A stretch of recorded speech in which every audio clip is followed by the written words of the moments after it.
Vivre FM podcast. Bonjour Stéphane Edelson. Eh bien bonjour vous deux, voilà. Bonjour Environ Stéphane.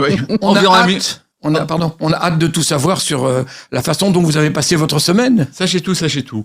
Alors, environ 1 million d'espèces animales et végétales sont déjà menacées d'extinction et beaucoup pourraient disparaître dans les prochaines décennies selon un rapport de l'ONU et les choses devraient même empirer. Voilà où on en est mes amis. Alors, faut-il revenir à cette politique biblique de protection animale lancée par ce brave Noé, né en 1056 après la création du monde par Dieu?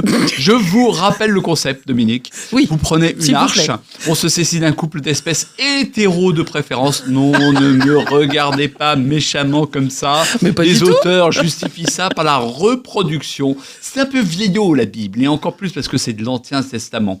Et à bien y regarder, il y a peut-être quelques bourdes qui ont été faites au départ. Noé, on en parle de la descendance du couple de mammouth, hein? Par contre, pour les phoques, c'était que des préjugés. On s'est planté, ça se développe très bien.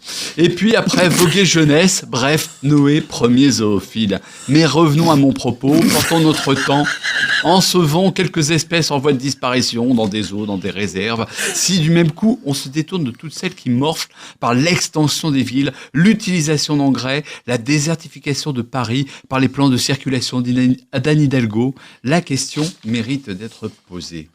Prenez une espèce vulgaire, l'homme, 7,5 Parlez milliards. pour vous. Bah ouais. 7,5 milliards, mais dedans, ça fait bien 3,5 milliards de gonzesses à la louche, je le donne comme ça. Et là, devant moi, il y a Dominique. Et vous savez bien que vous êtes vous, Dominique. À Vivre FM, on a un autre Dominique. Il est unique aussi quand il arrive à 9h. Mais vous, Dominique, vous êtes encore plus unique. Vous êtes comme la rose du Petit Prince. Alors oui, c'est mon combat, œuvrer pour la protection des jolies femmes, car chacune est unique. Tenez, la semaine passée, vous n'étiez pas là, et je m'entretenais à l'île 3000, je parlais de l'île 3000, cette géante... D'ailleurs, je vous ai écouté la semaine dernière. Oh, Fayotte. Cette géniale exposition qui se tient jusqu'en décembre à Lille, et dans les 1100 artistes intervenants, il y avait Claire Boucle. Claire est pétaliste. Elle produit des œuvres éphémères. Une vulve ici, une vulve unique. Pétalisée, elle nous en cause. Alors, ma vulve. Ce projet, en fait, c'est Julien Salot qui expose actuellement au Colisée de Lambersart. Il a pensé à moi et donc il m'a invité à réaliser une barque pétalisée.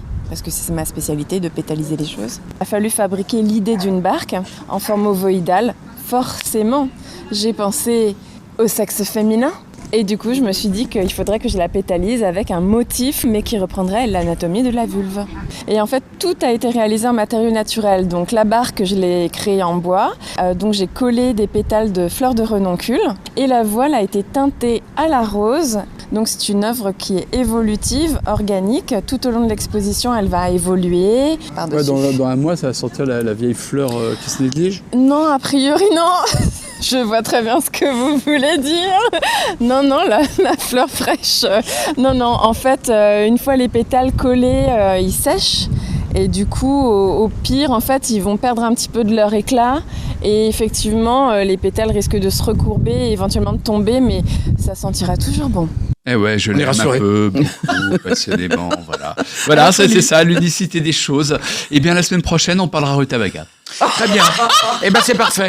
En tous les cas, moi, je me dis, une vulve pétalisée, voilà qui mériterait d'être présentée au concours Lépine. Bon, alors, on vous retrouve en podcast sur... Retrouvez-moi.